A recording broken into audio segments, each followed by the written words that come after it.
I'm joined by Joni Callaghan, a former kindergarten teacher who is now a preschool teacher, the perfect person to ask about kindergarten readiness. And there's an event tonight that's going to be all about such a thing like that. So why don't you tell us a little bit about what's happening? Yes, the Traverse City Co-op Preschool has a parent ed component to our school, and so this evening from 6 to 8 we have something called the Co-op and Beyond.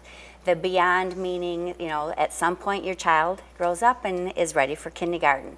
So we have representatives from the surrounding county schools. A lot of them are parents that might be teachers at some of these kindergartens, or teachers at the schools that have firsthand knowledge of the schools, that are willing to talk a little bit about their schools and offer to field questions from parents about kindergarten readiness or things they might expect at their schools. So this is really a great resource for parents who maybe they're just getting started, maybe it's their first child going to kindergarten, or they have a lot of questions. So this is something that they can get their questions answered at.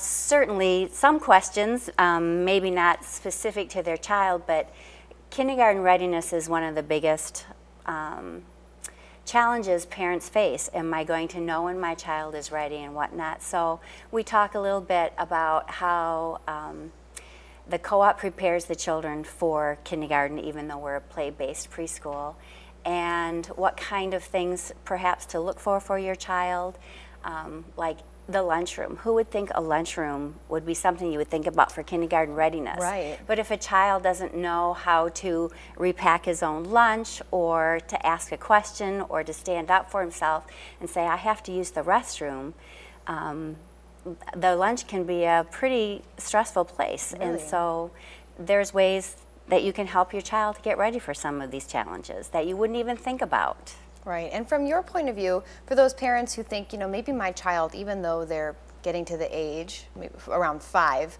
maybe they're just not ready, what would you tell those parents? If they have the ability to allow their child one more year of growth, I highly recommend it. Kindergarten is not the kindergarten that you and I remembered. It is more like first grade. I remember when I was teaching kindergarten my last year, I was teaching and introducing some concepts that previously I had not introduced until 2nd grade. So as pressures are on students, they try and put more and more academics onto the younger children, and